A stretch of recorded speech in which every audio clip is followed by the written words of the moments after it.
Everybody, we are back. It is Safe to Launch favorite podcast, favorite channel, favorite is everything. We are back. You guys already know what to do. Hit the subscribe button, subscribe. Hit the like button if you like it. Hit the dislike button if you don't like it. Leave a comment if you like it. Leave a comment if you don't like it. Also, follow us on Twitter at DMarkJohnNFL for me, at Glen Rockney for Glenn, and of course, pandasubs.com, discount code TDL. And also, we got a new feature here, guys. We're gonna kind of premiere it today with a little kind of a little bit of our phone calls here, right? So you got to see it at the bottom. Get a phone number. What's the phone number here? I think it's man, I can't even remember. Hold on. Go back. I got it here. I'm gonna go back here, guys. I know it's a 480 area. Yeah, 480-267-9950. So you can call us all week. Leave whatever messages you want to leave for whatever questions you got, and we're gonna go over them here on Friday Night Live. Maybe even go over a few on on some of me and Matt's show. So yeah, make sure you guys do that. We got a couple voicemails here today. We're gonna be talking about here, guys.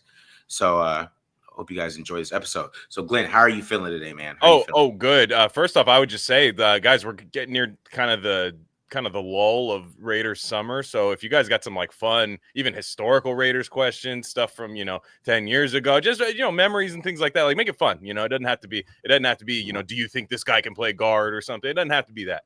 It can be some fun stuff. Like let's especially in the next month or so, I think we're gonna need a little bit like that. I'm feeling really good. It's very warm here in the Bay Area right now. It's hot, but we got the cold beers Friday Night Live tonight. Perfect remedy for that. OTAs, everything seems. I mean, it looks hot at OTAs too. I'll tell you that much. It does. The reporters, you could hear them sweating. I think Pete's looking at the shape of our reporters and going like, you guys need to toughen up. It's time to bring some competition. Who's gonna be a journalist around here? I don't know. He's like, we got Vic's gone, guys. So we're gonna have to shake up the reporter room. No, but as the camp energy seems fun. I mean, I know we say that all the time. There's a regime change, but the camp energy seems pretty fun. Players seem pretty good, so pretty good with it. So I'm excited. Yeah. Just some of the information is coming out. It's pretty normal. I mean, it's not like last year we were hearing like, oh, the offense is absolutely terrible the whole time. Oh my God, I don't know what we're gonna do on offense. You're not hearing that. You're hearing more excitement. Maybe I guess equal play is what I would say.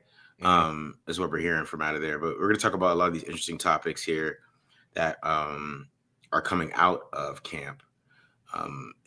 Like, I don't know, like we were talking about like Ashton Genty's changing stance. I think that's going to be a weird conversation. O-line battle, which I did not like reading that at all. I was very depressed. Yeah, man. I don't know about your guy.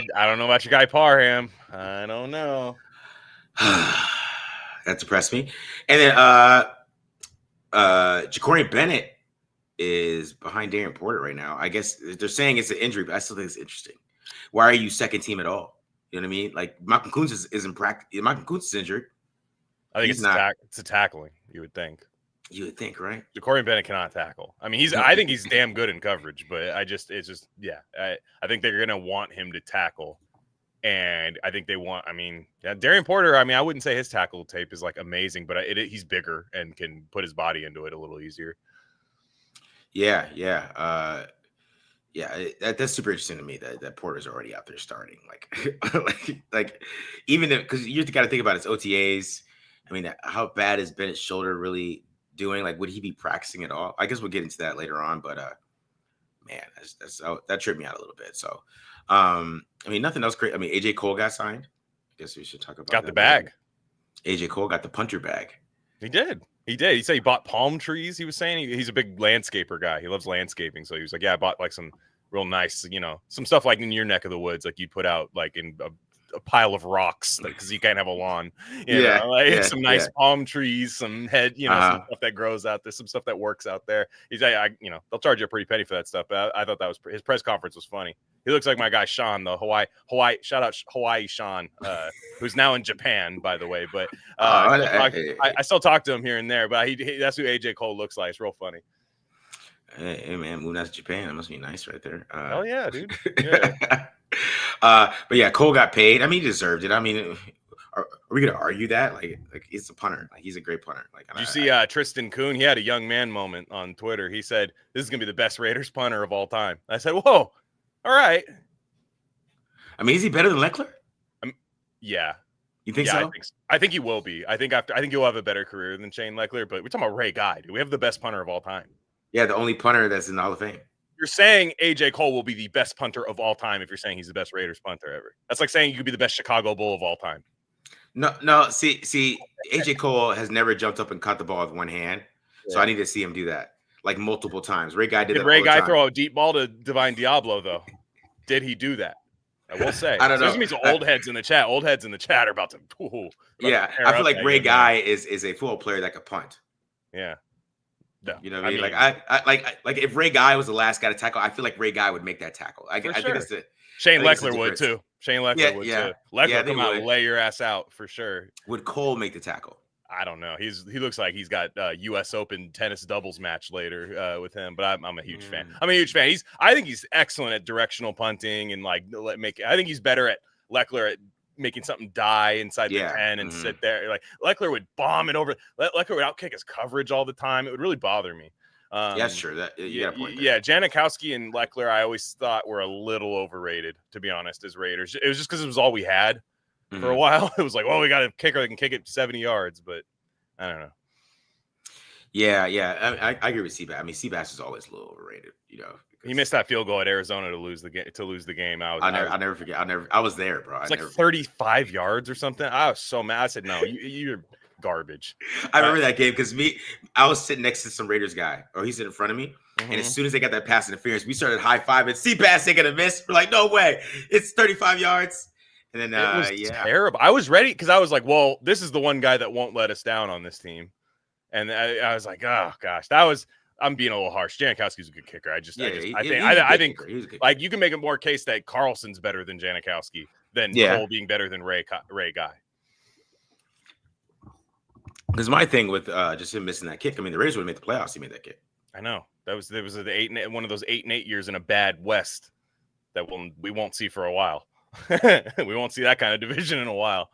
They missed the playoffs because he couldn't make a 35-yard field goal. I never forget that shit. I was so mad. Let's get some early questions here. You know, that's something I want to do, like just later on. Is so he's talking about old Raiders games. You talk about that because I was thinking about doing that today. Like, it could be fun, ranking our worst seasons, then in 1 week ranking our favorite seasons.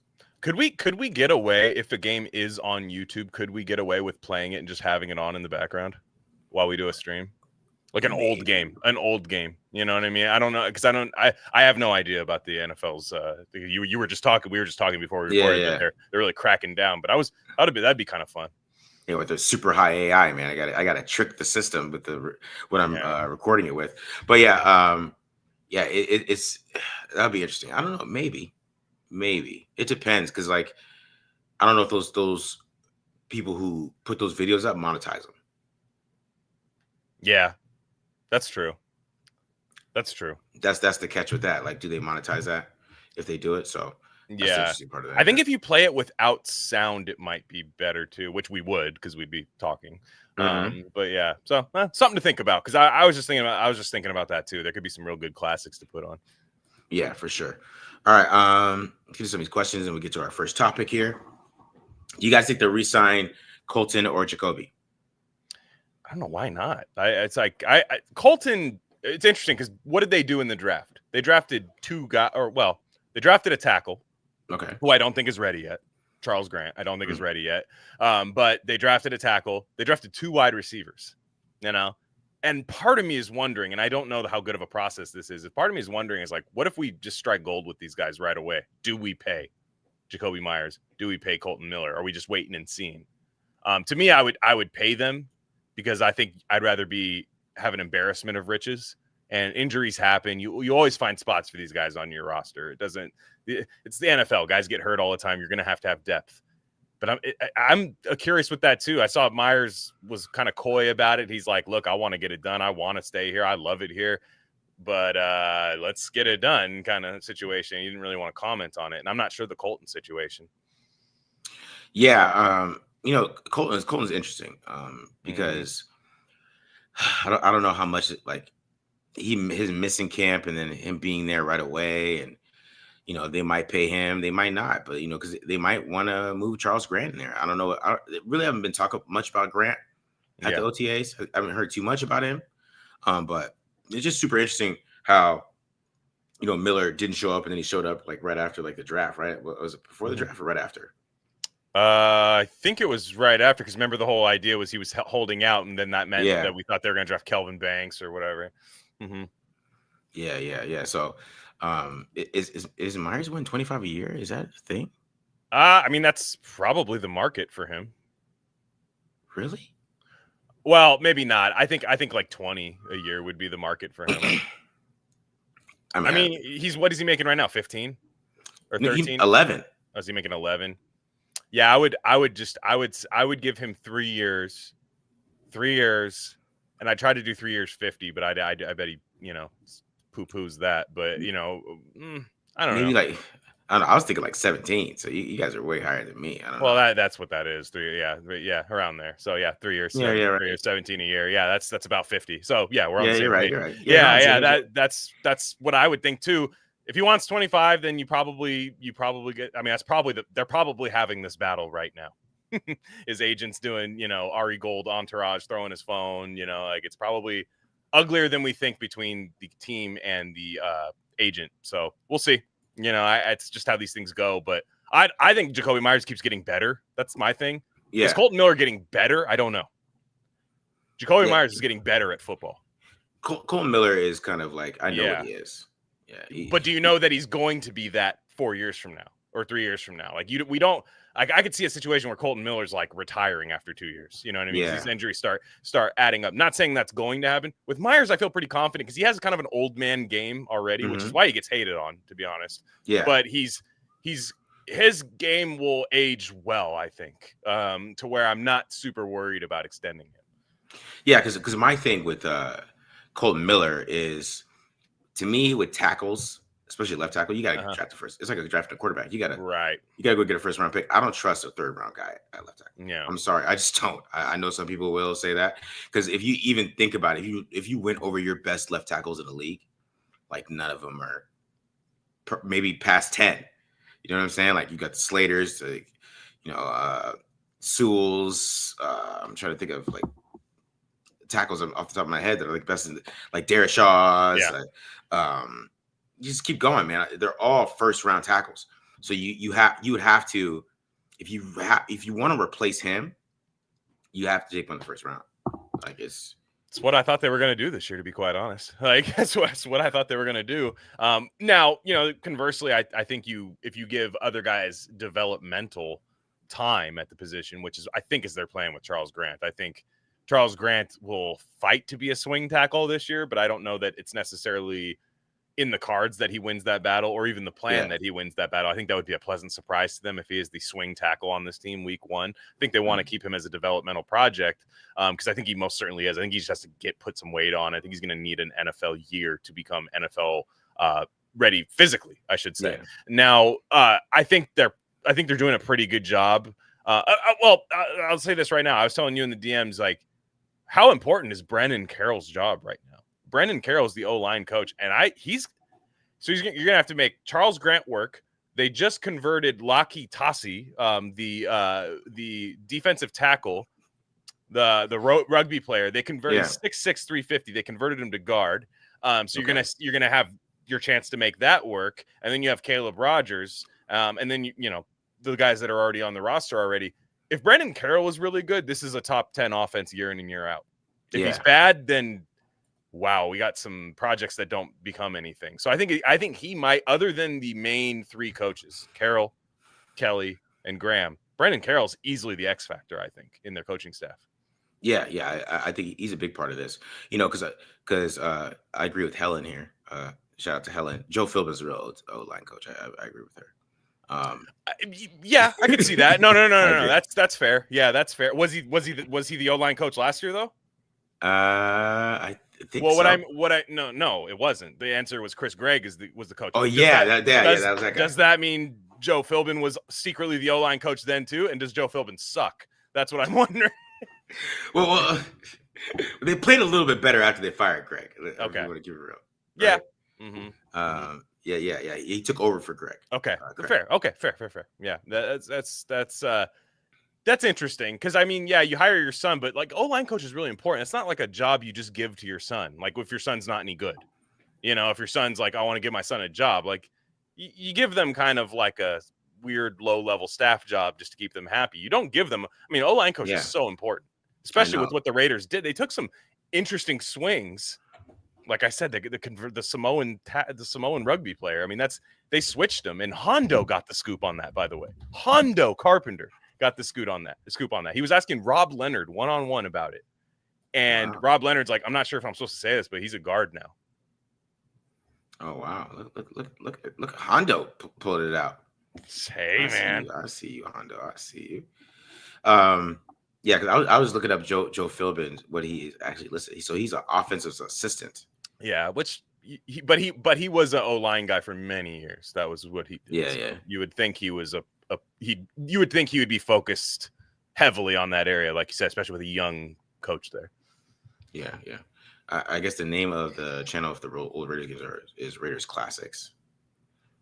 We watched the Tuck Rule and all hurt ourselves. No, I've literally had to rewatch that. No. I don't want. We're not doing that. I don't. What about 2010 Chargers? Should we watch that? Week 17, the Carson Palmer game.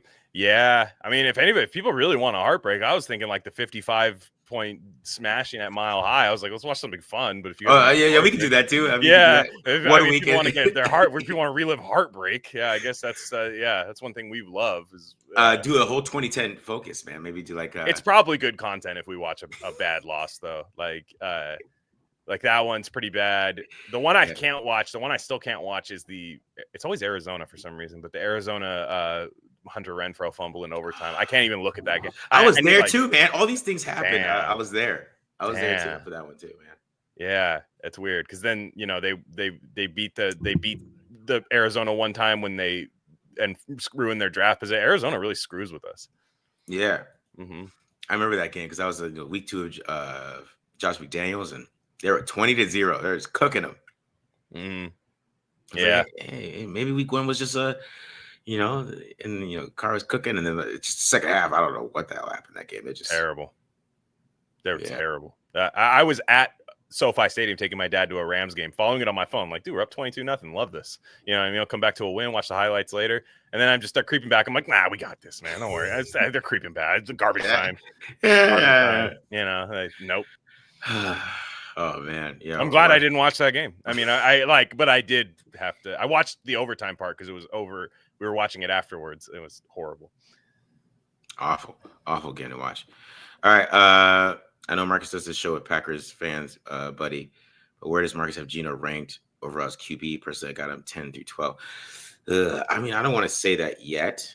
Because I know PFF had him ranked really high, right? PFF had him ranked where? Do you remember? 10 or something, right? Yeah, they're really high on him. They got him as a top 10 guy. PFF's big Geno guys. I know overall, I'm probably gonna be a little lower on Geno than people think. Just like overall on quarterbacks, but I haven't watched him. I hate ranking these guys without watching them. To be honest, I just don't like doing it. But with the quarterback climate, it wouldn't trip me out if I had him like top 10 or 12.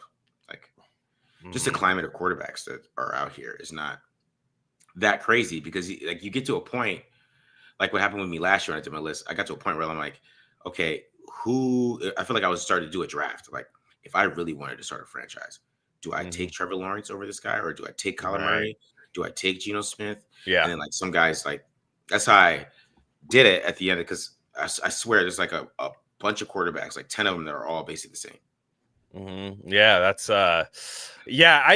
Geno with me, it's the red zone. I mean, if he was even a solid red zone quarterback, I think he's top 10 without question. I mean, and tools wise, he's definitely there. I have him like 12 to 14.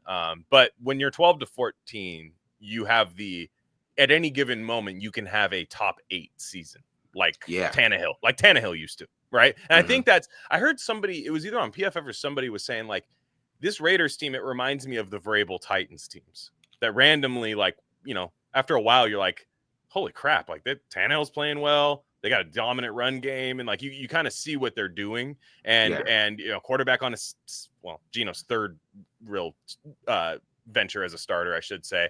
Kind of a journeyman quarterback, and then dominant run game, and that's like kind of what they're building with a defensive-minded coach, and it makes sense. But I think I just got to see Geno in the Chip Kelly system, because if Chip is getting him layups and Geno's taking them, and they're running the ball well, and play action is utilized, I think he could be a top 10. He could have a top 10 season for the Raiders. Yeah. You're right, because these guys, like when they're in these rankings, they could just have a huge season, right? Yeah. I mean, It happens once a year, like with a guy where you're like, damn, Baker. I mean, like Baker. That happens with Baker. It happens with who did I just say? Tannehill, Jared Goff, like these guys who, you end up graduating like in like the game Mortal Kombat. You go up to like another boss level where it's like, okay, but can I win a Super Bowl with them? That's when it becomes like the next question. And then I still don't know the answer with a lot of these guys, because you can really only win a Super Bowl probably with like 6 or 7 quarterbacks, unless something crazy happens, but my goal for the Raiders, and this sounds weird, is not like, are they going to win a Super Bowl? It's, can they build a consistent winner? They're not even, and a lot of fans are like, well, no, you got to shoot for the start. It's like, no, you kind of have to put down some solid soil for this team. I think they've done a pretty good job at that. So when I talk about with the Raiders, you'll hear people saying, could the Raiders surprise everyone and win 12 games this year? And I'm always like, no, they could. I could see some scenarios where that happens. But my optimism with them is still based on them being probably an 8 to 9 win team this year. But I like the draft this year.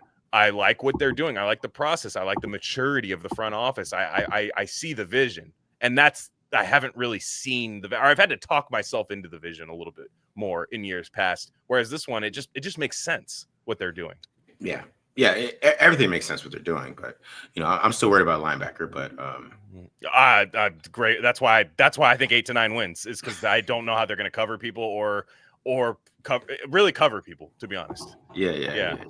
Shout out Helen, Sam Darnold. That's a perfect example. Sam Darnold last year. Mm-hmm. You know what I mean? Like comes in probably middle of the pack quarterback to even bottom end, and he comes in and takes his team to 14-2 or 13 and something. I can't remember what he was, but they were balling. Yeah. Did you see Tim Brown's interview with Peanut? Is it Charles Tillman? I heard people talking about it. No, I didn't see it. If somebody in the chat could talk about maybe something that he said or anything, that'd be very enlightening. I guess I've been tapped out. I get that. Shortest wide receiver says we're going 14-3. So does Peanut Tillman have a podcast? I thought he was joining the CIA. Everybody gets it.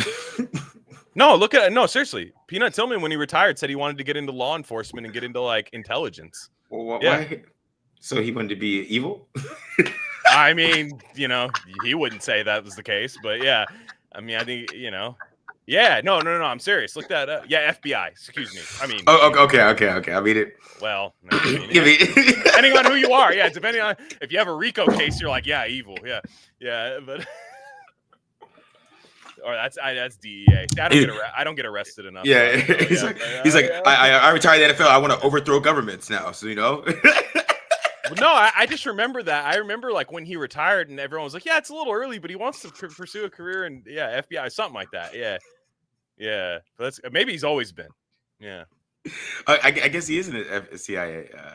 He's in the CIA for. He was hiding the concussion data secretly. That's what I'm saying. Peanut, take it to the paper shredder. Oh man, he's like, I want to overthrow governments. That's just an interesting way to. I was like, wait, he has a podcast now? Well, why wouldn't you, right? If you're in the CIA, that'd be a perfect way to blend in. They got all these CIA guys with podcasts. I'm like, why are we trusting these? Marcus, you're in the CIA. Actually, I'm just kidding. No, yeah, right. Yeah.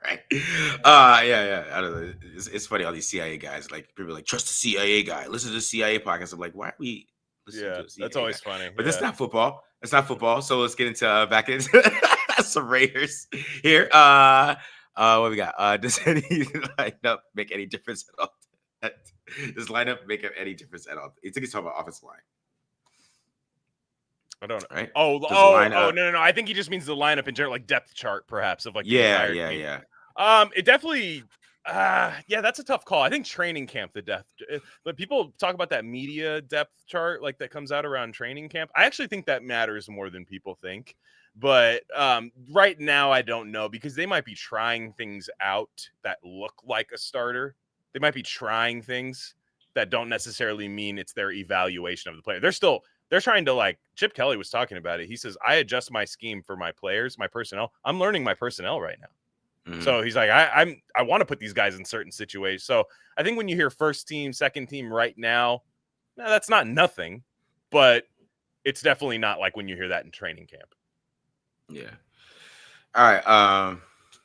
Let's get to our first topic here, which I think is a super interesting topic just for no reason. But Ashes Genty's changing his stance. I mean, this is a big deal. Yeah.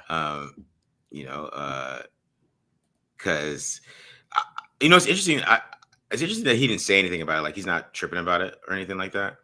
I think that kind of shows a lot about him. But I feel like he should have known this was going to happen. Mm-hmm. I mean, because him standing up was more like a thing that he just said, Boise State. I don't know. I guess I don't know. They talked to Dirk Cutter, try to figure out what's going on with that. But yeah. I don't know. What are your thoughts on it, Glenn? What are your thoughts? I don't think anybody at Boise State, the way he was carrying that team last year, nobody was going to tell him a damn thing last year. And he's a good young man, so he's going to take to coaching for sure. And Kay Adams will get that out of you, I think. And I think that's really where we got to look here. Is Kay Adams? He told Kay you want to talk about espionage and things like that. Pillow talking, basically. That's what that sounded like to me. By the way, they made me change my stance. Can you believe that? Yeah. Yeah. People don't tell anybody. Don't. Oh, we're recording. Yeah. Oh my gosh. My bad. Yeah. Chip Kelly had the soundbite of the week, and I didn't see anybody clip it, but he said, "Yeah, that's our running back coach that did that." He goes, first of all, I said, that's our running back coach. Shout out Notre Dame, ex Notre Dame running coach. Yeah. And he. But then also he's like, yeah, but anyways, that stance is horseshit. He's basically like, I told the running back or not. I think he was like, I'm in agreement, but I'm not a tyrant. I'm not overriding my position coach on that stance. But he said basically, if I'm asking you to run a flat route on Fred Warner, get in position. You didn't go against that at Boise State. You know what I mean? Like, and which to me speaks to how they're going to use him. I think they're going to ask him to do a lot of, drafted him 6th overall at a position that people still debate whether you should do that or at, and they're going to find any way to get that ball in his hand. And to me, you're a rookie. It doesn't matter what you did at Boise State. I think we're excited by what he did at Boise State and what that can do with the Raiders, but you're a rookie. Guys have seen dumb little quirks that they've had to take out of people, like that's happened in the past. And I don't think this is really that big of a deal. Yeah. My only gripe with it a little bit is I think he stands is because he's short. Because he can see. So he can see. His vision is his best thing that he has, right? And I think when he was standing, it was he could see where the linebackers go. He could see where they move and things like that. That would be my only knock. Like, you're kind of taking away a little bit of his special talent. That's what that would be the only thing I would be thinking about when you do that. But I understand from a football perspective, like you in the NFL, you're not gonna be able to just do that. You gotta have to be in a stance where you can move forward fast. So it's a little different in the NFL, but that would be the only thing, because that's the reason why he does it. He could try to say that it makes him comfortable, whatever. It's because he's short. He could see if he does that, and he's big on like manipulating linebackers. That's like a big part of his running game, the way what he likes to do. That he likes to manipulate linebackers. So, like, are you taking that away from him a little bit? We'll find out. Right? That's what I'm worried about. Because even BD was like, BD was like raving about it. Like, look at how coachable he is. He texted me about it, and I was like, yeah, I get it, but it's like, man, like he did that for a purpose, right? But he didn't used to, though, right? I thought that was a thing he brought in, and he said not senior year, but I think his final year in college. I thought that was, I could be wrong. I mean, you guys have watched more of his other stuff, but I thought he was in a crouch before that. So maybe that's a good point. What you were saying, you want to be able to see the field. He's 5'8", so yeah, that's crazy. Helen has me dying with this one. Maybe Samir White should stand up. He's like, what? Isn't he like? He's like 5'10", right? 5'11". Yeah, he's all right. Helen's on fire tonight. I agree. Do you think he makes the team? I don't see a chance that he makes I don't know. I don't think so.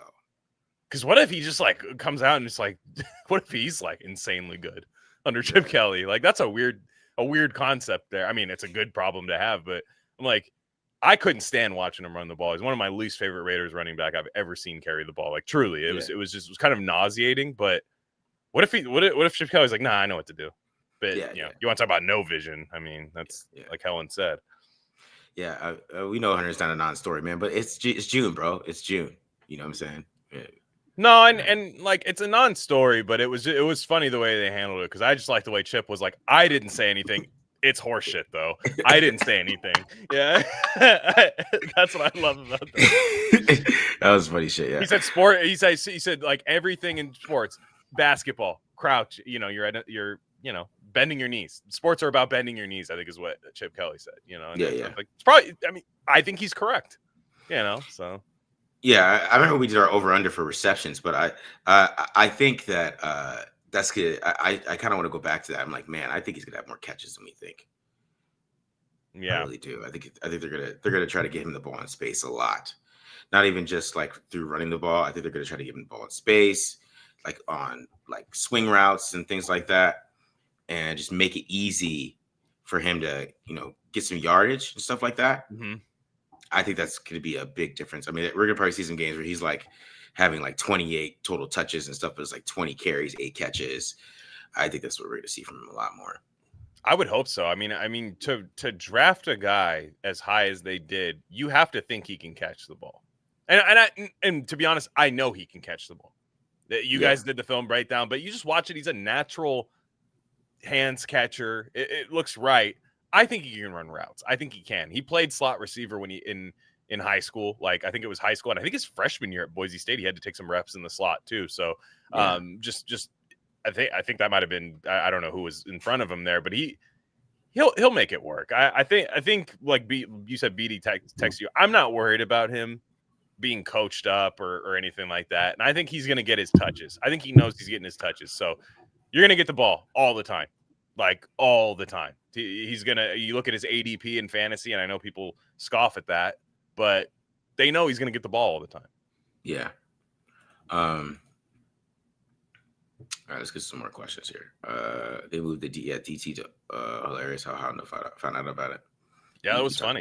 It was funny. Yeah, no, that'll be interesting, man, because I will say one thing about the rugby players. The Niners tried it with Jared Hayne a while back as a running back, and it did not work. However, the Eagles did it, and it's worked very well at O-line with Jordan Mailata.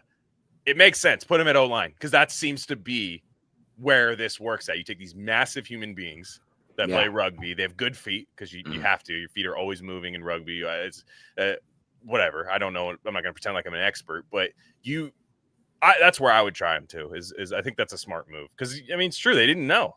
They thought he was Haloti Ngata, and they were like, he's not Haloti Ngata.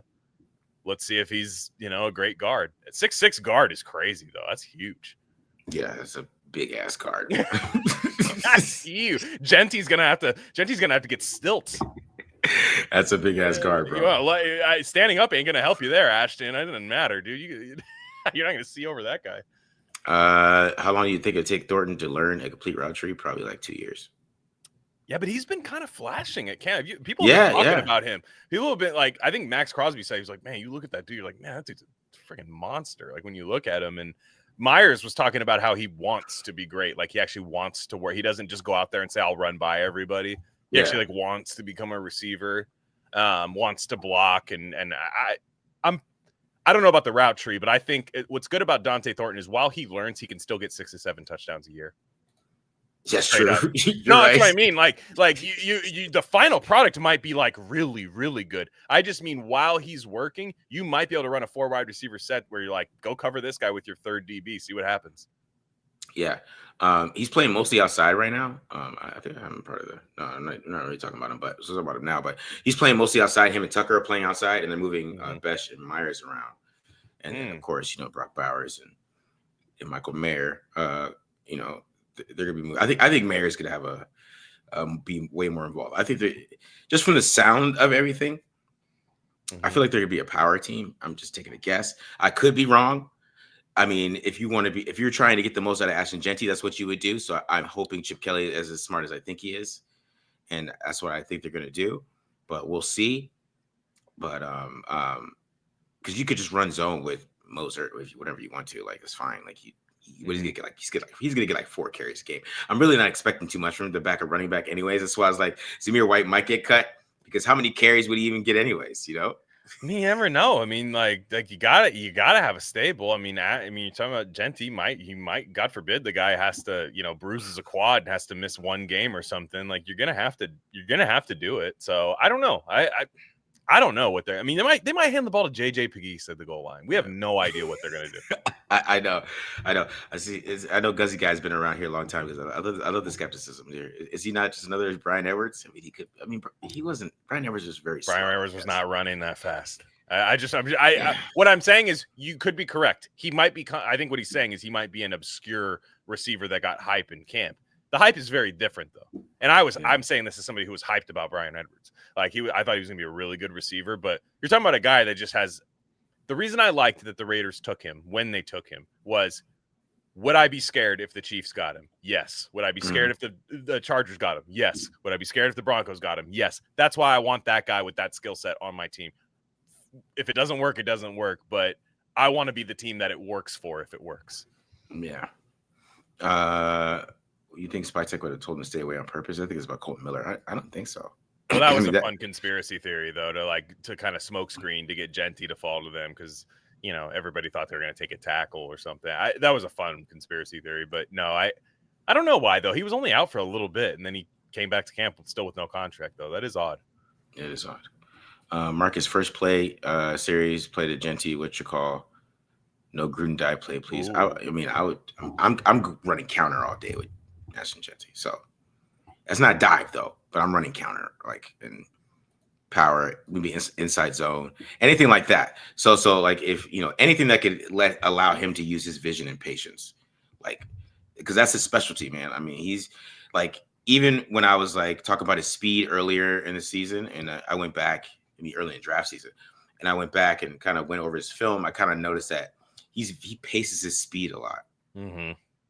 So he's very patient and he can turn his speed up and down. Yeah. So it's like sometimes he might look slower than he actually is, but he's letting things develop. So that's why you got to let him do power because I think like he doesn't have that great ability to do a lot of those like pure fast cuts, but the vision and the contact balance and the patience are elite.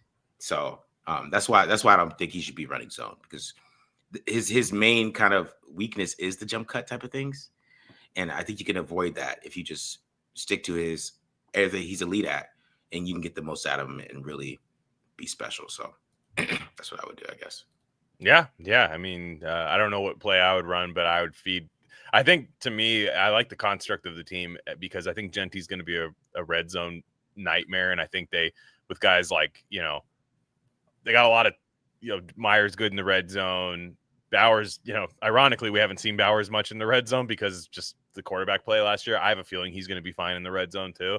Mayers made some, he had that great contested catch against the Jets, and I think if we can get a rejuvenated him there, and then you can pound the rock in with Genty too. So, with Geno's red zone struggles, that's what I'm looking forward to the most is Genty just being able to like run a touchdown in from 13 yards out in the red zone, and then we just don't worry about third and 5 in the red zone. Oh no, fade. Just getting in that kind of time loop that I don't love that the Raiders always seem to be in the red zone. Yeah. What does Brandon Carroll accomplish? I mean, a good running game at Washington, I guess, right? I don't know. Yeah, I mean, again, it's my question. It's my question of the team. I'm not even saying I'm doubting him. I just go, his job is really important. I mean, you're a first-year NFL O-line coach, and they're telling you to try to convert a rugby player to a guard, make the William and Mary tackle work. It's an interesting concept. Continue JPJ's progression, figure out guard on the Raiders, which I think they have the guys to figure it out. It's just you got to make the right choices, and you have to adjust to them. And also, you're coaching for a guy like Chip Kelly who might switch stuff up on you all the time. Yeah. All right. So, I mean, that kind of transitions. Let's talk about these O-line battles here. Mm-hmm. So, of course, this is very depressing for me to read here. So, I guess the starting O-line right now is Alex Kappa at right guard. I mean, Dylan Parham and Meredith are going back and forth to left guard. Really, I really haven't talked about tackle or anything like that, so that probably tells me that's Glaze, Miller, and JPJ. So, Spy Tech's making me a little worried here, man, with this Alex Kappa stuff. I mean, Alex Kappa looks like he's gonna be the starter here, or Caleb Rogers, which I don't know how much I feel about him playing guard year one. So I don't know. I just feel like it's gonna be interesting what they do with the offensive line because it's so important. It's important to this team. It is. It's the most important things in this offense. Like this offense will be great if they play good. Yeah. they don't even have to be great. They just have to be good. You know what I mean? They have to be a top 15 offensive line. That's all they have to be, and this will be maybe a good to great offense. But if they're like average, it's going to be game to game, I think. Right. You know what I mean? Like it's going to be one day they have a great offense, one day they're not going to have a great offense, and it's going to be a little bit more annoying. So what are your thoughts on this, Glenn? Well, you talk about that, right? And I remember thinking that year with where the Raiders went to London and beat Chicago, and the Raiders just pushed them around. It was a good defensive line, and they were just pushing them around. And I just remember thinking, like, wow, yeah, they didn't make the playoffs that year, but I was thinking, like, man, they can beat a lot of teams with this offensive line, teams that aren't ready for their run game and stuff. And that's kind of what I want to do this year. And I like the components on the offensive line. I think they have enough to field a good unit without playing these rookies. But seeing Caleb Rogers getting these first team reps, I mean, again, the guy played 5 years of college. It's still the pick that I kind of don't really see it with. Then again, I said that about DJ Glaze, and I said it about Trey Tucker, and both those guys are probably going to play lots of snaps for the Raiders this year and be far from my least favorite player on the team. So I'm willing to be wrong about that. In terms of Parham, you're higher on him than I am. I think they're going to want a bigger body at that position. And I think Kappa's had one bad year in the NFL, and it was last year. And he was hurt. He was hurt a lot.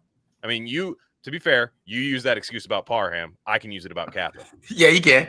So I'm not saying I like him more than Parham, but they might just pick up where they left off and have solid to good guard play. Spytek grabbed him the minute he was cut. The ink wasn't dry on the release papers when they signed Kappa. They want him to start. I think it's going to take a lot for him not to start. And I know people want to say, and I know people are going to say it's kind of hypocritical because Pete will say competition, doesn't matter, undrafted, you can start on this team. I think he's going to win the battle, and I think he's going to get a little bit of bias in that thing it's a young offensive line. Yeah. Besides Colton Miller, it is a young offensive line. So having a veteran there's not terrible to me. So what if Caleb Rogers wins? What do you think? That's weird, man. He has to be dominating. I mean, it just. Well, I mean, yeah. If he wins the camp battle, he wins the camp battle. I mean, it's just that I trust that they saw enough to say that he won. It's just crazy because you're talking about second-year center there, who I think we're all very excited about in JPJ, rookie guard, second-year right tackle. It's young. It's young. Rookie running back. Yeah, it's young. I'd prefer to start with a veteran a little bit. I know it's boring, and I think most people don't want Alex Kappa to start, but I'd prefer to have two veterans that have seen everything in the league, really, and Miller and Kappa there.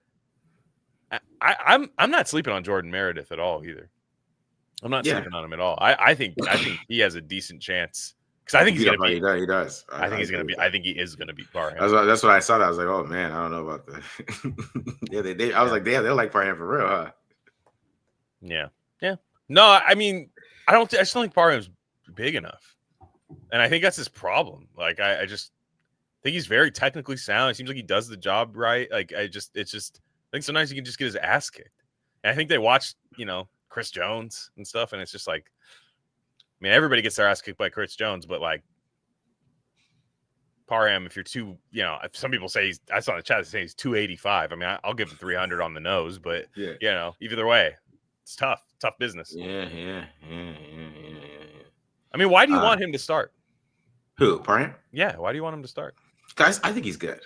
I still think he's good. You think McDaniels and the Patriots sign him if the Raiders cut him? I don't know. I thought because he played really well before he got hurt last year. Like he was playing really well. Then he got hurt, and then it was average from there on out. So, but so the thing is when football players get hurt and they like to play through their injuries, is you put on film what you put on film. So it doesn't matter if you're injured or not. You can make that excuse, but you put on film what you put on film. So that's on him. Like if you are injured and you play through it and you do those things, like that's on you, bro. You put on film what you put on film. So it is what it is. Like that's not my, that's how it works. I mean, if you get injured and you try to play through it, man, you're not going to look as good. You could be like who was I'm trying to think of some players that did that before that they end up messing up the money that they make like free agency and shit because they play through an injury and then you don't play as well. Yeah. Like sometimes you can't tough it out and got to think about the bigger picture. But yeah, like Alex Kappa. Yeah, I guess. See, there you go, bro. There you go. There you go. No, I'm messing with you a little bit. I'm kind of trolling a little bit. I do think Alex Kappa is good though. I think if you have one bad season on, wasn't it his first year out of Tampa too? Like so maybe second year. Second year. Okay, so he did play with Cincy the year before. Okay, so I mean I don't know. He had 2 bad years in Cincy. He had 2 bad years, so he has not been good since he left Tampa. He hasn't been good since he left Tom Brady. Let's just keep it real. It's interesting. Tom makes everybody look good. Yeah, no, you're right. I mean, there's something to that, and yeah, we'll see. Yeah, I mean, we'll see because the interior I still think is the big question mark. I think I feel very confident about JPJ. I just like what it does for him mentally. It seems like he's actually excited now, like to play football because he knows he's the center on this team, and he's not. He just won that job, but to his left and right. That's going to be some of the closest battles I think we see in camp. Straight up. I mean, Caleb Rogers is going to have to do it in camp. OTAs is OTAs. Pads go on. Padded practice in camp. I want to see Caleb Rogers do it there. Yeah, I agree. All right. Any other thoughts on the O-line? Let's get to our first voice. Who's the swing tackle this year in your opinion? Ooh, that's a good question. See, I think it's Charles Grant. I think Charles Grant will get it. No. I'm gonna take a swing. I'm gonna go Dalton Wagner. So can they keep both? Yeah, they could. Yeah. If Rodgers is a guard, I mean, right? I mean, because you got to think about because everything changes a little bit for me when I saw this lineup because you got to keep the main 7, right? You got like what? So Grant, Miller, Parham, Meredith, Kappa, JPJ. Right? JPJ. So it's like 8, right? So you got like maybe 1 or 2 more. So that's when like Dalton Wagner comes in. Yeah. Right. See you later, Zamir White. Then, if they want to keep more, because they probably take like 9 offensive linemen, maybe. Yeah. 9, if you want to keep more linemen, which I always like to keep more linemen because they get hurt. They just get rolled up on. It's a kind of a dirty position where even if you're doing everything right, somebody can just roll into your ankle and you're toast. So I think I'd like to do that. But yeah, Dalton Wagner. I'm just taking a swing. I'm just taking a swing at it. But yeah, I did forget Mumford. That's easy to do, to be honest. Easy it kind of is. But I'm just. I saw Dalton Wagner to throw Charles Grant like across the field, so I know he's mad about something. And and that's true. And I didn't hate Mumford playing a little bit of left tackle for Miller. I mean, he's definitely not as good, but like he's had experience filling in for Miller, so there's something there. It's not great. You don't want to be down to your swing tackle. It's usually not a good thing, but yeah, with Charles Grant, it'll be interesting if because Charles Grant might just win the battle by default. He might just play the bet. I just still don't think he's weighs enough. I think he's gonna have to put on a little more weight just to handle playing tackle. But we'll see. I'm interested to see him in the preseason, to be honest. That and it's gonna be. I think they're gonna be an awesome preseason team to watch this year because they have they draft 11 players and they drafted high RAS guys who you're gonna see them like run by some people and like some crazy long touchdowns. I think just late in preseason games. It'll be fun. We look for the little things to enjoy. All right, let's check out our first voicemail here. Let's see. Bring it in. Our premier voicemail here, guys. The question that I have is, how did you guys? Well, let me start from again. All right, Take Don't Lie staff. This is Baby Shug calling out of Southern California, the home of the Los Angeles Raiders. Mm-hmm. And I have a question for you guys. It's probably a question that's never been asked, but it also may be perceived as a corny question. So the question that I have is, how did you guys come about to meet each other? And where did you play, if you did, high school football and possibly college? And what made you guys want to turn this fabulous show into what it's become today? And last but not least, I'd like to thank you guys for your content. You guys are exactly what the Raider Nation needs, because most of us fans out here that claim to be Raider fans are not as smart or have the amount of knowledge of what the game is really about. And you guys break it down for all of us. You guys are the best out there. You guys are unbiased. You'll call a corny player a corny player, a sorry player a sorry player. And most of all, you prove that the tape don't lie. That's And a commercial. one last question for you. When the hell is Mr. Tyree Knockney Wilson going to be cut, laid off, fired, traded, Here we go. This whatever baby it shit takes right to here. get him off the damn roster, because I can't stand that dude. There's the guy. So, There's the guy. have From a the good chat. one, gentlemen. There's, Please answer all my damn questions, Marcus. You do it a lot when I do a little donation to the channel. You don't always answer all my questions, so please write them down and answer all of them. Have a good one, gentlemen. Thank you. yeah. Now, what a way to break in the voicemail hotline. I mean, what a way. I mean, shout out. First off, that's required to say that we're the best on every voicemail. The voicemail will be deleted if you don't say we're the best on there. I know how we met, by the way. That's a I know why, because it was involved a little video. I had a horror like it was a good show, but nobody listened to it, and it was called Rock Vegas. And I would just literally how you see me right now, without Marcus, and I would just talk. And if you can believe, I would just talk. And then one time I did a video about Colton Miller, and I was kind of like, Colton Miller's good. I still would rather have Derwin James, which I don't know that I still believe, but I also don't know that I don't believe it either. It's kind of like still a toss up to me. And Marcus was like, yeah, man, this is correct. And I was like, whoa, a guy that like knows about football said I was correct. And then one day I just asked him, hey, would you like come talk to me about football once? And we talked for a long time. We talked for like an hour and a half or 2 hours like we do now. I was like, that was cool. And then I came on this show to talk about wide receivers for the draft 2 years ago or something like that. And they traded for Devontae Adams. And then they traded for Devontae Adams, so it didn't matter. And then you wanted to incorporate a Friday night kind of more free flowing thing, and now we're here. Yeah, that's just real. And then like to answer the second question, I mean, really just me and BD were just watching film together, and we started watching film together, and we're like, hey, let's do a podcast. And really, I mean, BD is the one who had the fan base more than me. Like the guys that came from Reddit, from BD's like talking on Reddit, they're the one that came to the show. BD really brought his fans to the show, which kind of made us, and so shout out BD, because I mean the fan base that came with him is what really made this show. So he was the headliner. He was the headliner. Yeah. He was the headliner. So shout out to him. But I mean that's just really how it started. But answer the last question, man. Baby Shake. I mean that's your beef with Tyree Wilson. So I will say I think Tyree, he's another guy. I'm a little higher on him, and I think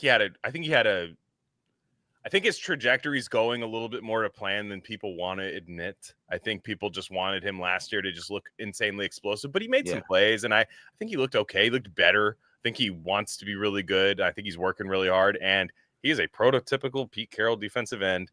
And I will say this, if it's not this year, fifth-year option declined, he goes somewhere else. I'll just tell you that much. If he's not out there making plays and making the coaching staff happy, they're not going to pick up his fifth-year option after this year. This is the perfect environment for him to succeed. And if it doesn't happen here, I feel very confident in shipping him off somewhere else, or just just letting his contract go and you see what happens. Let somebody else try it. They're going to need a lot of pass rush this year. And I think especially on early rundowns too, I think he'll be a good guy to mix in here and there if they're getting run on a little bit. Yeah. Yeah, he's got something. I don't know, man. Look at here. Look at some of these questions here. Sorry, you get that one? Yeah, you get that one. We gotta talk about Tyree a little bit. Mm-hmm. Whatever. Here's the most interesting part of the stance change. Is there any possibility that Gen T performs worse from the stance change? You said why it might happen. Yeah, he might not be able to see as well. That was the only thing, but that's just me being, I just know why he stands straight up. That's all.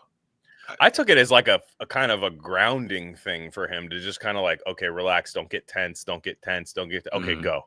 That's how I felt. That's what I thought he was doing, but I never thought about the vision thing. That might be true. Yeah, I think it's because he's short. That's what I think it is. He is short. I mean, he is short. He is short. Kay Adams was like 2 inches shorter than him. It was crazy. I was like, damn, this is crazy. I was like, it is kind of crazy how short he is. Yeah. Mm-hmm. I saw somebody else asked this. Do they trade for anybody at the June 1st? Castro Raider asked that too. I want Ramsey. Where do you play Ramsey if you trade for him? Safety. Me too. I want Ramsey. He said he's ready to move to safety too. That's the thing. He's not even it's not even a debate to him. I think he knows, all right, I'm getting a little older. First off, he came out as a safety. Like this is what he did at Florida State. There's a reason he was one of the most dominant safeties I've ever seen in college football. He was unreal. I would love to put him there. I think immediately the Raiders secondary gets a huge upgrade. They can eat that bad contract for a year, no problem. Especially, I mean, the thing is, what are you doing with this money? You're not paying Colton Miller. You're not paying Jacoby Myers yet. So what's the money for? Go get him. I don't. Yeah, that's a great point. Like, why do we have all this money? Like, who are they holding it for? Are they gonna pay? Like, who are they paying next year? So yeah, but yeah, you put him at safety, and even put him like what he did at the Rams, because the Rams he kind of played safety. Yeah, I mean that was really, to me, in my opinion, I think his best years of his career. I think early on with the Jags, his really good years, but he can tackle, man. He can tackle. Yeah, the best years of Jalen Ramsey's career, where he was like a superstar, is when he was did what he did at which is slot and safety with the Rams. I would love that. Or the star position, what they called it. Man, I think that if he came in and helped the Raiders there, like he would be terrific. Because maybe not a corner and him guarding everybody outside, but I mean he's still smart. He still has great range. He still has long arms. He still catches the ball well. You put him at safety, man. I think that it would just change this whole secondary. I think he's one of the best tackling secondary players in the league. Like he is willing. He goes up and he will hit you. And I think he'd be perfect at that position. I mean, you have him plus, Polamalu. I'd feel a lot better about the Jeremy Chin too. I mean, you could do a lot with your safeties based on your matchup. If a team's going to want to run downhill all the time, you put Jeremy Chin and Ramsey out there, and I will say this: I think the Raiders are going to be tough to run on this year. Yeah, a little bit. Yeah, I mean, well, you think about it. You have a Landon Roberts. You've got Max Crosby, who's the best in terms of run defending, best edge in the league for sure. You've got hopefully Wilkins. I mean, who knows? But they're gonna be tough to run on. Jeremy Chin. I mean, they're gonna be tough to run on. Yeah. I agree with that. Yeah, because I mean, I don't know. Even though Devin White worries me, I'm still worried about it. Even though he's supposedly playing good out there, he's looking good in OTAs. That's what we're saying. Well, I'm excited about the Berg brothers. The Berg brothers. Oh yeah, the Bergs. The Bergs. Meet the Bergs. The Eichenberg and Lindenberg, dude. I hope they start, because that's the greatest name. That's the great name, bro. Meet the Bergs right there. Yeah, Meet the Bergs, dude. That's you just a little poster, like something. No, those guys can play, man. I mean, I don't know. I have no idea. They seem to be like kind of flat. I saw Eichenberg had a pick in camp. I don't know what that means. I don't know what that means. Having a pick in OTAs. I have no idea. Jalen Smith. He had a pick today too, didn't he? Yeah. Tip ball. They said it was a tip ball though. I was kind of mad. I wish Levi didn't tell us that. It was Levi Edwards. I think it was Levi Edwards. He goes, by the way, I meant to tell you it was a tip ball at the line of scrimmage, and he caught it. And he was like in the perfect spot. I was like, let me imagine that he went downfield and caught a 20-yard pass in trail coverage. Like, please just let me imagine that for a second. Yeah. For sure. Thanks for the $2 here, TJL. Glen, which undrafted free agent are you rooting for the most? Oh man, Why do we love UDFA so much? I don't like them that much. Not I don't like them. People get more excited about them than the 6th and 7th round picks. It's weird. They do. I agree. UDFA. I'll tell you, I like that nickel that you were. I just watched your breakdown. I have not listened before at that Iowa State nickel. Was that who it was? Was it Iowa? USC. USC. Yes, USC nickel guy. That was interesting. Because that was very interesting. Because he can tackle. They need that. Mello Dotson's interesting, but that 4.6 speed, my lord, like I don't know. I don't know about that. Jaw Joyner, I think he's got a path, but it's tough at that position. What's the guy's name? The USC guy. I'm not even Greedy Vance Jr. Greedy Vance Jr. Cool name, So I think he's the one I'm excited about. Yeah, to be honest, because they don't have a slot right now. I mean, even reading the reports, their slot guy was Lonnie Johnson.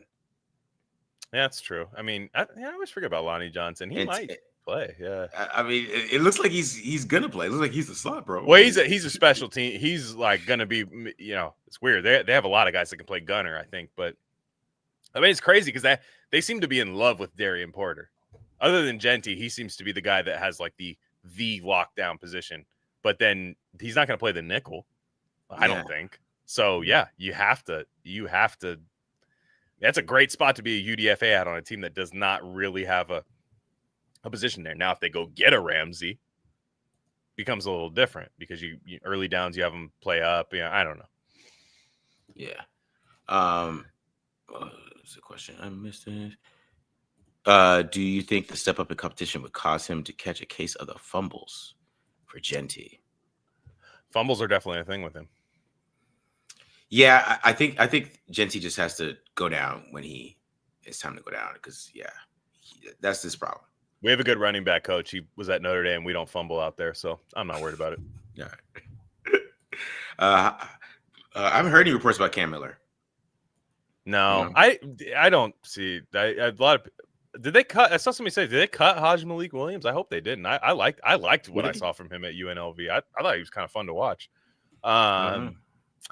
Yeah, I don't know. I think Aiden's the backup though. Aiden, look, did you see the picture? Aiden's hit the TB12 method. I didn't even recognize him. Aiden's on a mission, man. He's like, Gino, you better not get hurt. I mean, I feel pretty confident with him as the backup. Like, I mean, I do too. I do. Yeah, and I will say every year he looks a little bit more athletic, which I like. And he's never going to be the athlete that we hope that he would be, but or at least hope he's never going to be the athlete that Geno Smith is. But yeah, in terms of that, it's just like whoever you're talking about Cam Miller, that's a third quarterback. You're talking about a third quarterback there. Carter Bradley's on the roster, and he's related to one of Pete Carroll's favorite people. So I think he's going to get a look in preseason. Yeah. If Wilkins can't go, who's going to help Butler stop the run?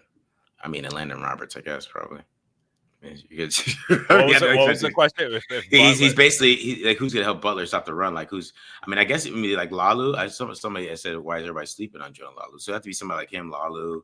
They are. I am pretty high on Fotu. I mean, is Christian Wilkins out? We can't rule Christian Wilkins out yet.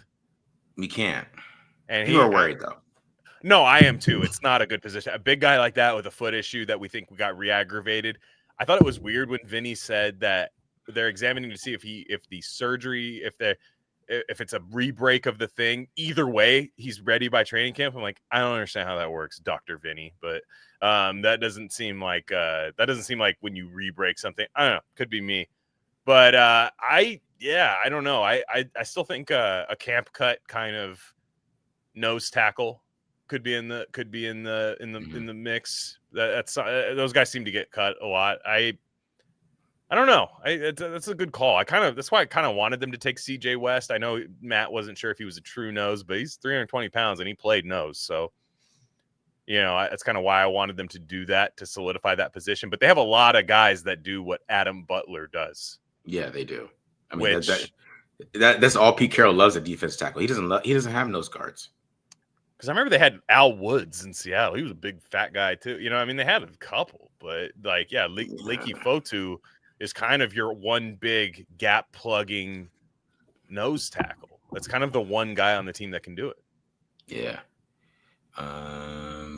Can our coaching staff still develop young talent after bringing in all the veteran free agents? That's a good question. I would hope so. They're making a lot of money. I would hope so too, bro. I would hope so. I mean, let's be real. If this coaching staff sucks, I probably will stop watching the Raiders. No, that's not even true.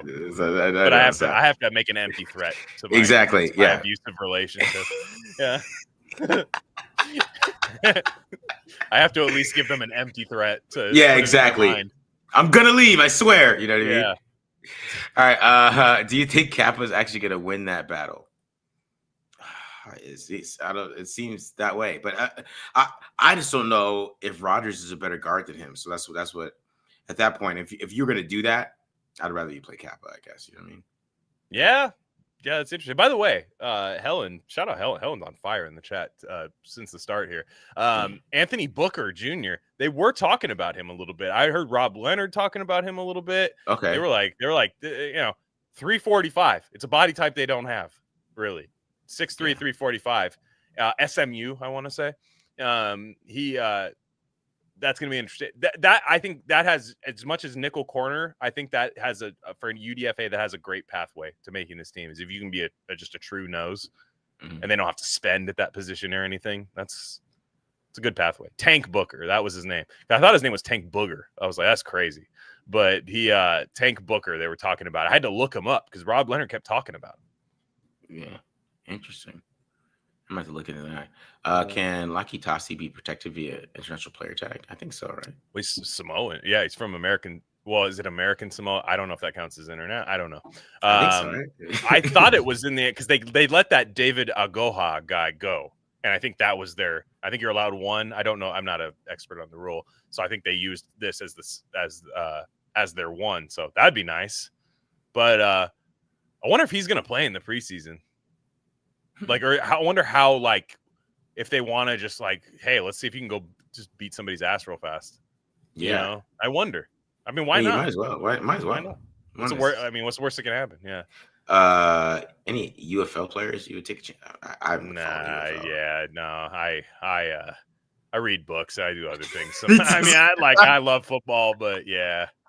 I'm reading too, right? Yeah. There's working out, other things I have to do. Yeah. I do love football, and if you guys know anyone, let me know. I am interested. Yeah. Yeah, I'm the same way, man. Here we go. This is a good one. D-Cam, what's up? I haven't heard much of either. DB coach Marcus Roberson was touting him. He was? Okay, because Vinny got low-key mad at me when I said that it was going to be Eric Stokes and Jacorian Bennett starting. He's like, what about Cameron Richardson? I was like, whoa, my bad, bro. I like D-Cam. Is he balling out there? Is there something I don't know? But yeah, I mean, he has talent. He does. I just think he was in his head too much last year. But it's tough, man. Your rookie year, 4th round pick. The Raiders did it back-to-back years. They did it with Jacorian Bennett, and they did it with DeCamerion Richardson because they didn't have any depth. And once somebody got injured, they had to play these guys.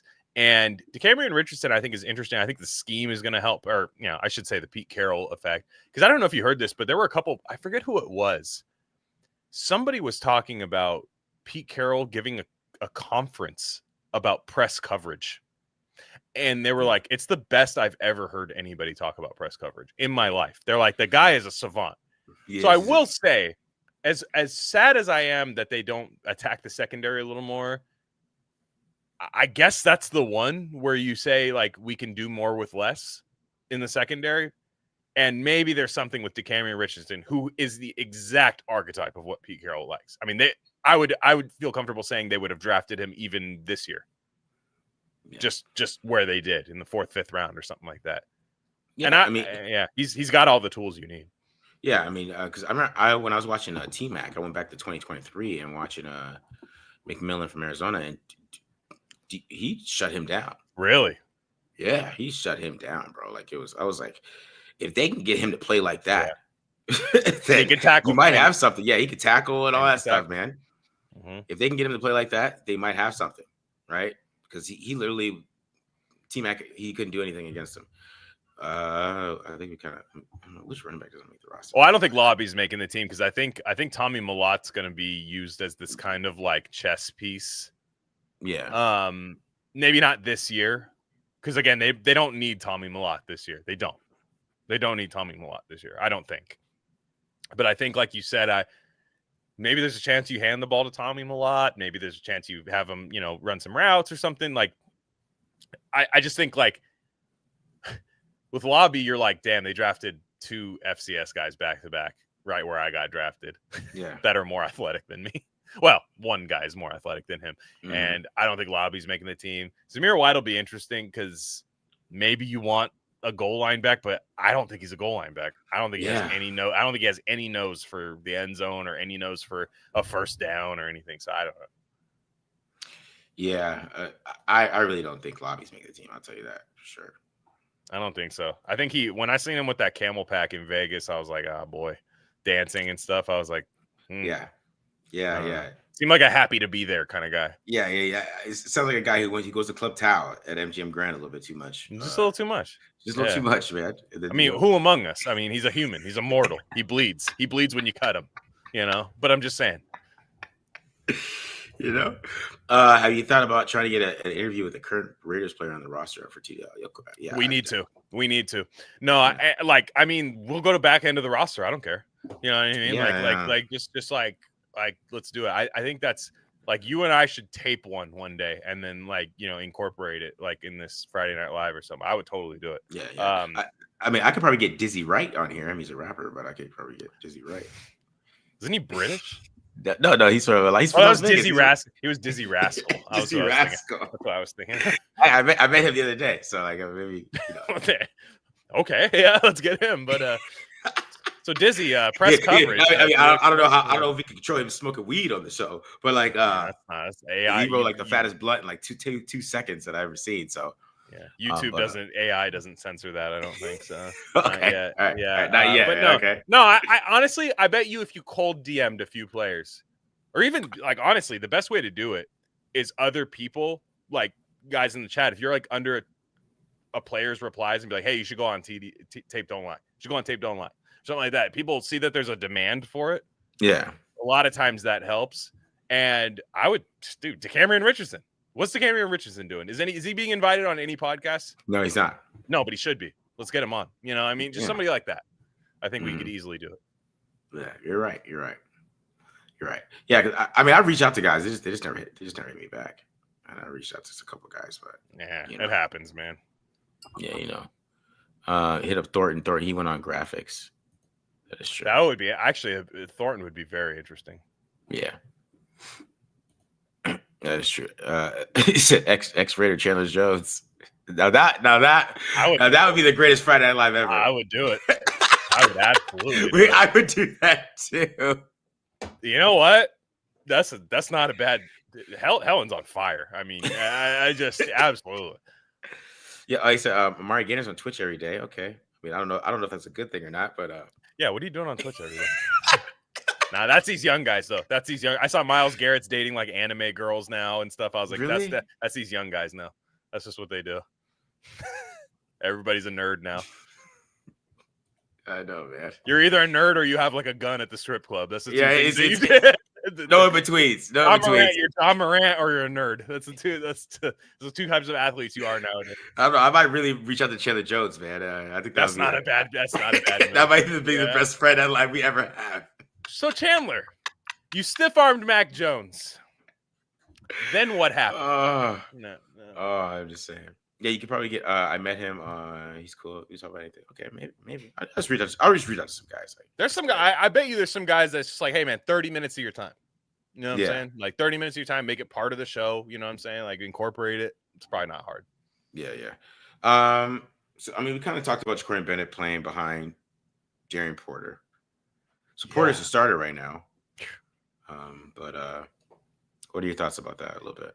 Man, they love Darian Porter. I mean, it is like I have been, and I, it makes sense. I mean, you're talking about a guy who at Iowa State was a wide receiver, and I get why.